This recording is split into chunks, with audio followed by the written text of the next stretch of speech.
LCP, Assemblée nationale, en partenariat avec la MGEN, première mutuelle santé française, présente État de santé.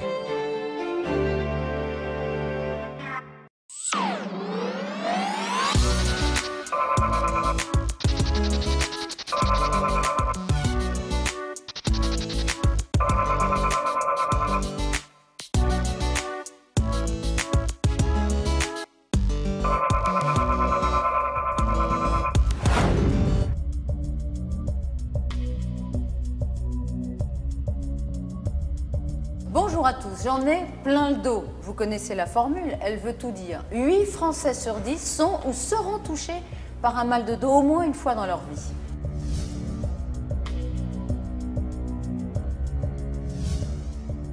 Et alors quand on a mal au dos, qui allait consulter? Un rhumato, un ostéo, un kiné, un chiropraticien ou chiropracteur? C'est la même chose. Ben, c'est pas évident de choisir.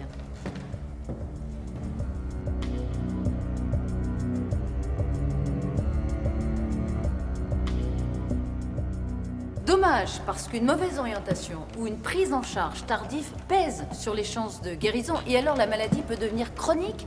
Elle gâche la vie d'une personne sur 10. Alors la prévention peut limiter les dégâts et elle est essentielle parce que regardez, le mal de dos représente plus de 3 millions de journées d'arrêt de travail par an et ça coûte 7 à 9 milliards d'euros à l'économie française. Alors comment prévenir le mal de dos et surtout comment le soigner? On va poser toutes les questions au docteur Jean-Yves Meigne. Le docteur Jean-Yves Meigne est rhumatologue, chef du service de médecine physique à l'Hôtel-Dieu à Paris. Selon lui, notre rythme de vie a des répercussions immédiates sur la colonne vertébrale. Il est l'auteur de l'ouvrage « Docteur, j'ai mal au dos » chez Solar. Bonjour docteur Meigne. Bonjour. On est ravis que vous soyez avec nous, vous grand spécialiste du dos, parce qu'il y a autant de maux de dos, c'est terrible, hein, que de solutions et peut-être que de personnes. On ne sait pas très bien par quel bout prendre cette pathologie. Est-ce que vous diriez ça d'ailleurs, que c'est compliqué? Alors oui, c'est compliqué. C'est compliqué à la fois comme maladie, parce qu'il y a de très nombreuses causes. Il n'y a pas une cause unique de mal de dos. Et puis il y a de très nombreuses personnes qui peuvent être amenées à prendre en charge ce type de problème, des médecins, des non-médecins. Et pour le patient, c'est très compliqué. C'est un maquis, d'ailleurs, on va y arriver dans quelques instants avec le reportage, mais vous, vos patients à l'Hôtel-Dieu, dans votre service de médecine physique, en proportion, je veux dire, la plus grosse majorité, ils viennent après quoi? Après un choc, après un accident ou parce qu'ils ont mal au dos chronique? Le plus souvent, les problèmes de dos arrivent sans cause précise. Certains viennent parce qu'ils ont soulevé des choses, ils ont eu mal, d'autres parce qu'ils ont fait un bricolage un petit peu poussé. Des fois, il s'agit d'accidents de la voie publique, de coups du lapin, des choses comme ça. Mais le plus souvent, le mal de dos arrive sans aucune cause, comme ça, un beau jour, on ne sait pas pourquoi. J'ai mal au dos, docteur, dites-moi pourquoi voilà. Et soignez-moi. Et voilà, c'est la demande. Est-ce qu'on sait toujours, précisément, identifier l'origine du mal de dos? Non, ce n'est pas si simple d'identifier la cause. On connaît à peu près les causes au plan anatomique, mais on ne peut pas toujours, chez un patient donné, dire quelle est précisément la cause de son mal de dos. Alors ça doit être compliqué pour vous et pour les patients, si vous permettez. On va d'abord reposer la question que vous formuliez tout à l'heure. Vers qui se tourner quand on a mal au dos? Quel est le meilleur mode d'emploi? En particulier pour éviter un nomadisme trop important, éviter qu'on fasse trop payer la Sécu et que ça nous coûte trop cher pour nos portefeuilles. Reportage Guillaume Clerc. Parmi les équipes d'état de santé, le mal de dos, ça nous connaît. Trépied, caméra, éclairage, à force de transporter tout cela, un jour la douleur peut apparaître. Dans ce cas, qui aller voir? En feuilletant l'annuaire, on trouve une ribambelle de spécialistes du dos. Chiropracteurs, kinésithérapeutes, médecine manuelle, rhumatologues, ostéopathes, difficile de s'y retrouver. Alors c'est un peu perdu que nous sommes allés chez notre généraliste. Bonjour monsieur. Bonjour. Entrez, je vous en prie. Un mal de dos, ça peut paraître bénin. Mais pour ce médecin, c'est à prendre très au sérieux. Ça peut être une tuberculose, une pneumonie, ça peut être dans le côté cardiovasculaire une dissection aortique. En fait, le mal de dos, c'est une conséquence. En fait, il faut savoir la cause de ce mal de dos. Alors la généraliste fait un bilan complet et part à la recherche des signes qui alertent. Alors, respirez fort, la bouche ouverte. Des difficultés à respirer, une boule dans le dos, une mauvaise tension, tout est scruté à la loupe. Et s'il n'y a rien à signaler, eh bien un simple anti-inflammatoire fera souvent l'affaire. Donc, si les douleurs persistent, qu'est-ce que je fais? alors, si les douleurs persistent, on fait la radio déjà simple pour voir la colonne vertébrale, la structure osseuse, la dimension des vertèbres. En plus, s'il y a une irradiation intercostale, on demande forcément un scanner rachidien. Radio, scanner, IRM, des examens indispensables quand le mal s'installe. Hélène a trop tardé à les faire. En janvier 2008, son dos lui fait mal et elle a des fourmillements dans les jambes. Mais elle ne va pas consulter. Et au bout de 5 mois, elle se retrouve paralysée. Je vous expliquais tout à l'heure qu'on avait une sensation d'arrachement de membres. Et c'était vraiment c'était une douleur très violente et insupportable. Hélène est aussitôt transportée aux urgences. Verdict, une hernie discale sévère. Eh bien, allez-y, entrez. Asseyez-vous. Rapidement, elle est orientée vers ce spécialiste du dos. Faites voir votre IRM. Merci. Oui, donc effectivement, votre douleur dans la jambe s'explique par une hernie discale et en plus par une discopathie inflammatoire qui explique que votre lombalgie. Des lésions qu'Hélène aurait pu voir si elle avait fait ses examens plus tôt. Selon ce médecin, beaucoup de patients viennent le voir quand malheureusement c'est déjà trop tard. Si on laisse traîner le mal de dos plus de quelques semaines, on peut avoir des complications et faire instaurer une maladie, une lombalgie maladie, une douleur maladie qui nécessitera des traitements beaucoup plus lourds que ceux qu'on aurait pu proposer au départ. Donc je vais vous l'essayer. Pour Hélène, il faudra plus d'1 an de rééducation, le port d'un corset et des traitements lourds pour venir à bout de ses douleurs. Des retards de diagnostic qui coûtent cher. Le mal de dos coûte environ 2 milliards d'euros chaque année à la sécurité sociale. Une prise en charge anticipée permettrait des économies. Mais quand l'imagerie médicale ne révèle rien, que faire alors? C'est le cas de Caroline. Depuis ses 14 ans, elle souffre du dos. Et au quotidien, ça devient un peu compliqué, même pour les gestes les plus courants. Un moment très douloureux de la journée, c'était au moment de se coucher, quand on doit bouger son corps de telle sorte qu'on arrive à la position allongée. Et pour elle, le sommeil devient même une épreuve. Je pouvais passer 3-4 heures à essayer de m'endormir, me relever, me recoucher, me relever. Et Doliprane, un petit anti-inflammatoire, attendre que ça passe pas. C'était un enfer certains soirs. Seule solution, enchaîner les pilules. Alors voilà un petit panel des médicaments qu'on m'a fait prendre. J'ai démarré avec le Doliprane. On m'a donné ensuite du kétoprophène et du biprophénine. C'est des anti-inflammatoires un peu plus puissants. Ça fonctionnait toujours pas. Pour les crises très aiguës, on m'a donné à prendre du Soluprède. Ça ne fonctionnait toujours pas, j'avais toujours mal. Et puis, on est ensuite passé au Topalgique, qui est un dérivé de morphine. Un dérivé de morphine. Un médicament aux effets secondaires très lourds. Et Caroline est loin d'être un cas isolé. 80% des maux de dos sont invisibles sur les radios. Alors dans ces cas-là, les patients sont souvent un peu perdus. C'est très désagréable qu'on remette notre parole en doute de toute façon. Et puis c'est frustrant aussi parce que ça semble être du coup une solution qui va être éternelle, une situation qui va jamais s'arrêter et donc il faudra juste apprendre à vivre avec. Mais un jour, lassée des médicaments et des nuits d'insomnie, elle décide d'aller voir du côté des thérapies alternatives. Sur conseil d'une amie, elle se dirige vers l'ostéopathie. Bonjour monsieur. Des patients comme Caroline, cet ostéo en voit presque tous les jours. Pour commencer, il la tord un peu dans tous les sens, et apparemment, ce n'est pas désagréable. On pousse vers le sol avec les genoux. Vous vous sentez comment du coup? Apaisée et fatiguée. Un peu somnolente. Mais malheureusement, un coup de baguette magique ne suffit pas. Il en faut beaucoup plus pour terrasser le mal. Dans la plupart des cas, c'est souvent quelque chose de chronique qui est lié à la posture, qui est lié à la vie de tous les jours, qui est lié à toutes les petites mauvaises habitudes qu'on a prises et qu'on n'arrive pas à se défaire. Nous, on va juste être le coup de pouce pour redonner du mouvement au corps pour qu'il puisse rebouger normalement. Vous pouvez vous relever. En fait, c'est un combat permanent. La séance comprend également des conseils pour la vie de tous les jours. Dès que vous sentez des tensions justement qui commencent à apparaître parce que vous avez une mauvaise position devant soit l'ordinateur ou soit devant la télé ou des choses comme ça, essayez de bien vous replacer, essayez de bien respirer, de penser à la respiration. Et ça va vous aider aussi à éviter justement des mauvaises positions qui vont vous faire souffrir.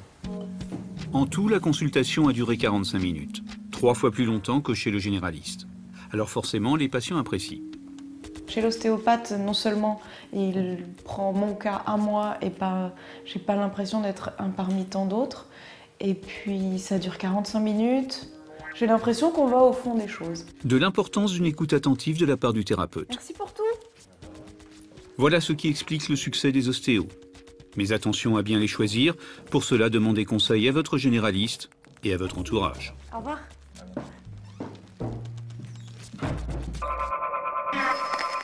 Alors, docteur Meigne, est-ce que le réflexe, pour la plupart de ceux qui ont mal au dos, d'aller d'abord voir le généraliste du coin est le bon réflexe? C'est le bon Quand on a mal au réflexe. dos. C'est le bon réflexe, surtout quand c'est la première attaque de mal de dos. Après, si c'est un problème récurrent, on peut répéter la solution qui avait marché et ne pas forcément voir son médecin en premier. Mais la première attaque du mal de dos, il est très vivement conseillé de voir son médecin traitant pour un premier débrouillage du problème. Voilà, pour qu'il nous dise si on doit ensuite aller chez le kiné pour une rééducation, faire de l'imagerie, c'est ça? Voilà, les causes sont très diverses et derrière un mal de dos d'apparence tout à fait bénigne, il peut y avoir des maladies graves. Donc c'est le rôle du médecin dans un premier temps de faire un petit peu le tri, de voir quel patient présente des signes d'alerte. Il est bien outillé, entre guillemets, généraliste, pour faire ce tri? C'est pas très compliqué. C'est pas très compliqué, mais malgré ça, il nous arrive tous de passer à côté, des fois, de diagnostics particuliers, et c'est seulement dans les semaines qui suivent ou les mois qui suivent qu'on peut rectifier un petit peu le tir, si vous voulez. Dès la première consultation, c'est pas forcément facile, mais ça fait partie du métier de médecin. Alors, un cas pratique, j'ai mal au dos, c'est chronique. Donc ça ne passe pas, parce qu'il y a un mal de dos, on l'a vu, qui est une douleur aiguë, on prend des médicaments et puis ça passe. Mais là, ça ne passe pas. Je suis allée voir un médecin, j'ai toujours mal au dos quand je me lève, etc. Qu'est-ce que je fais? Alors, juste une petite remarque. D'abord, cette notion de douleur aiguë et de douleur chronique, la séparation entre l'aigu et le chronique, ça a été un progrès fondamental dans la prise en charge du mal de dos. Il y a encore 20 ans, on mettait tout dans le même sac et on ne faisait pas la différence entre un problème aigu et un problème chronique. En fait, c'est tout à fait différent. Les problèmes aigus sont liés, dans la majorité des cas, à des défaillances de la colonne vertébrale. Dans les problèmes chroniques, c'est tout à fait différent parce que intervient un autre élément, intervient le système nerveux de la douleur qui peut des fois se dérégler sous l'influence de facteurs comme le stress par exemple. Interviennent également des problèmes posturaux, des problèmes beaucoup plus chroniques si vous voulez. Est-ce que la médecine, dans l'état actuel de ses avancées, de ses progrès, peut résoudre tous les maux de dos? Est-ce qu'elle sait le faire? Non. Non, clairement non. Non. C'est de la modestie de votre part? Non, c'est pas de la... non, c'est un constat que malheureusement il y a beaucoup de problèmes qu'on n'arrive pas à régler. Par exemple, est-ce que vous avez été confronté dans votre exercice à un mal de dos que vous n'avez pas pu résoudre? Chez un patient. Tous les jours. Oui, enfin, je veux dire, tous les jours. Mais attendez, résoudre, c'est pas seulement ça qu'on demande au médecin. On lui demande aussi un pronostic. On lui demande aussi de savoir est-ce que c'est quelque chose qui va durer longtemps ou pas, est-ce que c'est quelque chose qui est grave ou pas. Il y a des tas de questions. La demande n'est pas seulement une demande de traitement, c'est également une demande, plus généralement, de diagnostic. Si vous vous avérez incapable de traiter le mal de dos de quelqu'un, mais que vous lui dites, écoutez, tout ce que je peux vous dire, c'est que dans 2-3 mois, ça sera complètement terminé, ça peut être tout à fait suffisant dans certains cas. Il y a quelques années, il y a un médecin écossais qui s'appelle Waddell, qui a un peu révolutionné l'approche de la médecine. C'est lui dont on parlait, dans le mal de dos aigu et chronique. C'est lui qui voilà, a fait donc qui a révolutionné l'approche du mal de dos. Mais il a aussi établi le fait qu'on avait beaucoup trop recours à la chirurgie, notamment pour la hernie discale, et que dans beaucoup de cas, c'était inutile. Vous êtes d'accord avec ça ou pas? Une hernie discale ne s'opère pas automatiquement. D'autant plus d'accord que je suis moi-même l'auteur d'un travail de recherche il y a une vingtaine d'années maintenant qui montrait que les hernies discales disparaissaient avec le temps. C'est-à-dire que si vous avez la patience d'attendre 4, 6 mois, 1 an, la hernie a toutes les chances de disparaître. Ce n'est pas une maladie définitive. Seuls certains cas voient leur hernie persister. Et c'est plutôt ces cas-là qu'on va opérer. C'est-à-dire qu'il faut attendre un long temps de souffrance liée à l'hernie discale pour dire si la douleur est très forte et qu'on n'arrive pas à la calmer, là aussi c'est une indication à la chirurgie, bien entendu. Mais si la douleur est supportable, qu'on arrive à la calmer, à ce moment-là, on a tout intérêt à attendre parce qu'au bout de 3 mois, 4 mois, la hernie aura beaucoup diminué ou disparu. La médecine aujourd'hui, c'est aussi beaucoup la prévention. Je vous propose qu'on aille à Valenciennes maintenant, docteur Meigne, à l'usine Toyota, des centaines de salariés. Et la direction de cette usine a mis en place un système de prévention pour éviter les maux de dos sur les postes de travail de cette usine automobile. Reportage Guillaume Clerc. Bienvenue à l'usine Toyota d'Onain. Un fleuron de l'industrie automobile inauguré il y a 15 ans aux portes de Valenciennes.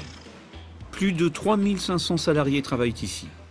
Et à force de faire les mêmes gestes, le mal de dos pointe le bout de son nez. Moi je suis fatigué, j'ai vraiment mal. Les salariés de l'automobile sont parmi les plus touchés par le mal de dos. Près de 4 ouvriers sur 10 en souffrent. Sur des activités qui sont répétitives, on a forcément des corps qui sont sollicités. Conséquence, les absences se multiplient. En France, les maux de dos constituent la première cause d'arrêt de travail. Et cela pénalise également l'entreprise. Pour être performant, il faut se sentir bien dans son travail. Alors en 2006, la direction a décidé de prendre le problème à bras-le-corps et de déclarer la guerre au mal de dos. Philippe entame aujourd'hui un CDD de 6 mois. Et pour sa première journée, au lieu de travailler sur les machines, il va un étage au-dessus, dans une salle de sport. Faites attention de bien vous échauffer. 10 répétitions au minimum. Ok, c'est parti. Selon le jargon de l'entreprise, c'est du réveil musculaire. Une séance quotidienne d'1 heure pendant 15 jours pour prévenir les blessures. Et pour le dos, la professeure a prévu des exercices spécifiques. On travaille les muscles du dos quand on est en extension. Donc là, pour pouvoir tenir en position, c'est uniquement les muscles du dos qui le permettent. Une grande partie des maux de dos qui sont uniquement liés à une insuffisance musculaire. Donc le fait de renforcer, ça permet justement d'éviter d'avoir des maux de dos ou de les diminuer pour ceux qui en ont. Philippe est un peu étonné. Vous avez ça chez tous les employeurs, vous voulez? Non, non. Non, j'ai jamais connu ça auparavant. Un programme de prévention appliqué désormais pour tous les nouveaux salariés. Coût pour l'entreprise, le salaire d'une prof de sport, plus les équipements sportifs. Soit un total de 49 000 € par an. On va tirer plus de côté. Cette salle, c'est à lui qu'on la doit. À l'origine, Pierre est professeur de sport. Mais aujourd'hui, il a un tout autre métier, il est ergonome. Pour la caméra, on va la mettre là en face, ça gênera moins. Son rôle, optimiser le confort sur les chaînes de montage. Tu peux simplement, tu descends la table, s'il te plaît. Pourquoi il y a une télécommande? Et un exemple très simple, il a installé cette table réglable. Donc avant que la table soit réglable, on était à cette hauteur-ci. Donc pour un opérateur de plus grande taille, forcément, il allait devoir se pencher davantage. Et on augmentait en fait le risque d'avoir un mal au dos. Donc avec la table réglable, on solutionne le problème à la fois pour l'opérateur qui est plus grand et pour l'opérateur qui lui est plus petit aussi. Et ce genre de détails, les members, comme on les appelle ici, l'apprécient beaucoup. Ouais, ça fait beaucoup moins mal au dos. Ouais. C'est beaucoup plus pratique pour le travail de tous les jours. Parce que c'est des postes à répétition de mouvement, donc forcément, devoir se baisser plusieurs fois dans la journée, c'est mieux d'avoir une table comme ça. Mais l'imagination de Pierre ne s'arrête pas là. Et il tient absolument à nous montrer sa dernière trouvaille. On a ici un petit dispositif technique donc, qui a été développé ici en interne, qui permet en fait à l'opérateur de juste devoir saisir les 2 vis dont il a besoin. 2 simples aimants automatisés pour attraper les vis. Et en plus, ça a un avantage. Ah oui, c'est mieux parce que moi on les prend directement au lieu de devoir mettre ses mains et en faire tomber à côté, tout ça. C'est pour ça que c'est mieux.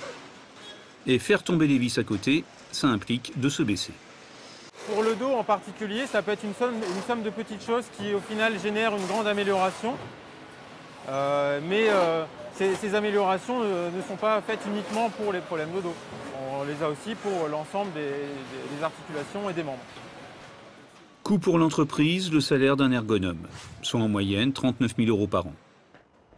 Mais que se passe-t-il si, malgré tous ces efforts, un salarié souffre du dos? C'est le cas de Michael. Il travaille ici depuis 12 ans et ses douleurs sont chroniques. Au départ, j'étais sur un poste sollicitant. J'avais quand même un process assez physique où le dos était vraiment courbé pendant un certain temps. Un jour répétitif avec la longue des années, la douleur persiste de plus en plus. Alors le médecin du travail l'examine. Actuellement, t'as mal? Toujours à ce niveau-là, quoi. Ouais, d'accord. Ça change pas. D'accord. Rien de grave. Alors elle lui propose des séances de sport. Donc là, je te réinscris et bah, tu connais, hein, de toute façon, toi, tu prends tes affaires de sport, une paire de baskets. Et puis... Donc tu auras tes séances sur les 2 semaines. Il faut vraiment les faire de façon continue. C'est pour toi et ça, la verte, c'est pour ton groupe leader. Je te remercie.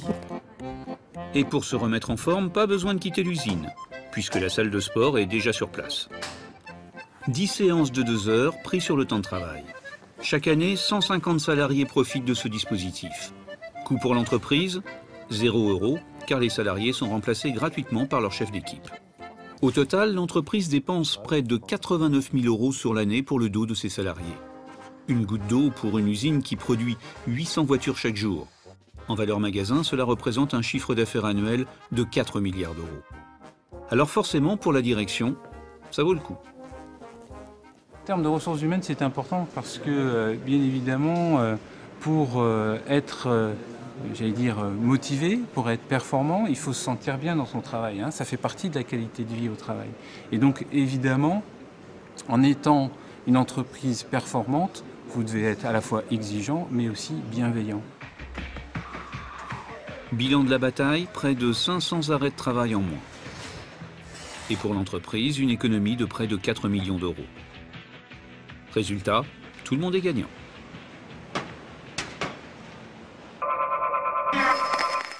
Alors, docteur Meigne, vous avez vu ce programme de prévention, c'est remarquable d'une certaine façon, vous diriez? Oui, c'est très... C'est la médecine qui rentre à l'usine, c'est un peu... Alors, ça va vous faire moins de patients chez vous. Hein. C'est l'ergonomie, oui, absolument. Bon, clairement, le but n'est pas seulement de soulager le mal de dos, le but est aussi de gagner du temps dans les chaînes de montage en éliminant tous les gestes parasites et de gagner en productivité. Mais il est certain que si ça peut s'accompagner d'une moindre fréquence des maux de dos, c'est tout à fait intéressant de ce point de vue. Ouais. Est-ce que le sport est une bonne façon de guérir le mal de dos ou est-ce que c'est souvent un facteur de mal de dos? C'est à la fois... Les deux, mon capitaine. C'est les deux, mon capitaine. Le sport, c'est excellent.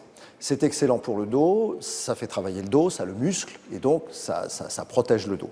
En plus de ça, les gens qui font du sport ont un bon moral. Ils ont un moral souvent un peu de gagnant, entre guillemets, c'est un lieu commun de dire ça. Et ça, c'est une arme excellente contre le mal de dos. Si vous partez dans un mal de dos avec une déprime complète, le pronostic n'est pas bon. Alors que si au contraire, vous avez la volonté de dominer la douleur, les traitements vont être beaucoup plus efficaces. Donc le sport est bon, il prévient le mal de dos, mais d'un autre côté, il y a des accidents du sport, il y a une traumatologie du sport, avec parfois des problèmes de dos. Le tennis, à cet égard, est un grand pourvoyeur de hernie discale et de problèmes de dos aigus. Donc arrêtez tout de suite le tennis si on a mal au dos. Alors voilà, c'est la question. Et moi je dis non, parce que je pense qu'il vaut mieux faire un sport avec un petit risque de se faire mal au dos plutôt que de rien faire. Alors maintenant, si vous me demandez quels sont les bons sports et les mauvais sports, c'est sûr que dans les mauvais sports, le tennis est quand même le premier.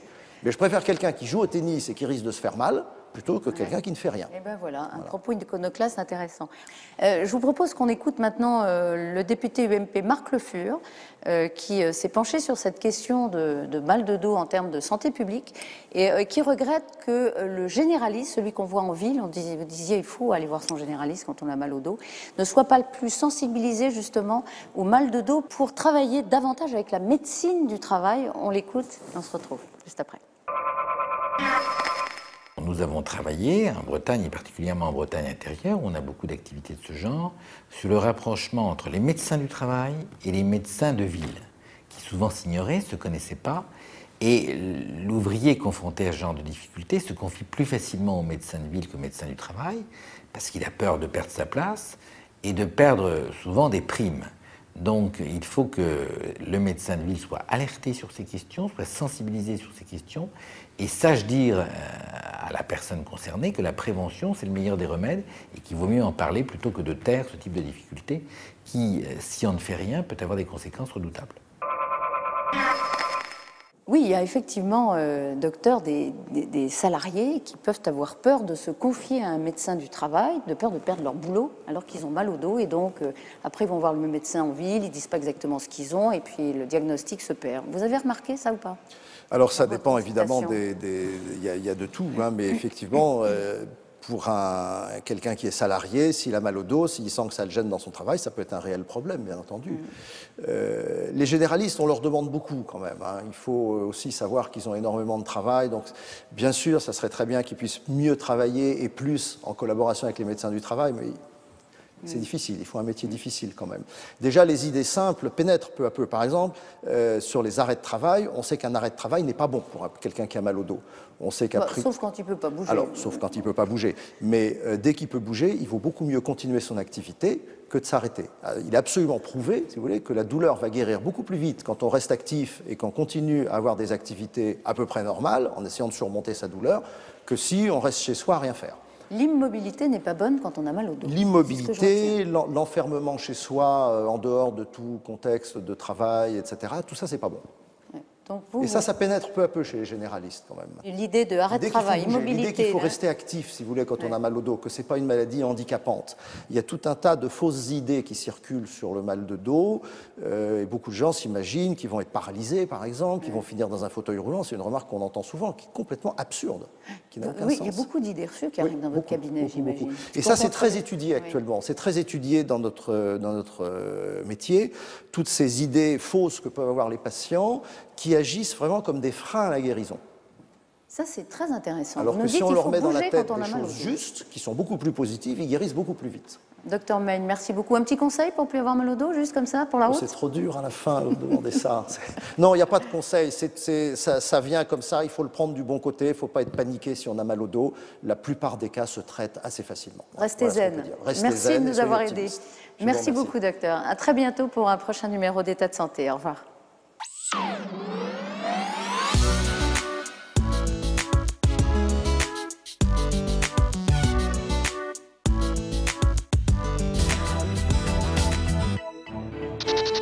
LCP, Assemblée nationale, en partenariat avec la MGEN, Première Mutuelle Santé Française, vous ont présenté État de santé.